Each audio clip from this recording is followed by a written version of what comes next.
missäs on jotain uutta?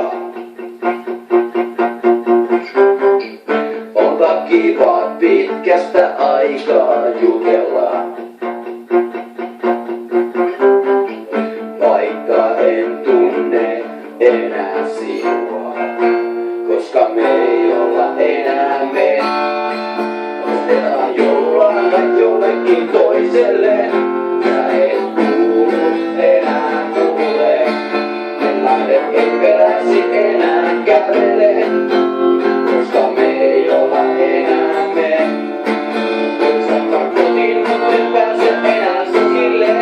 Ei raavat mitä repimällä paranee.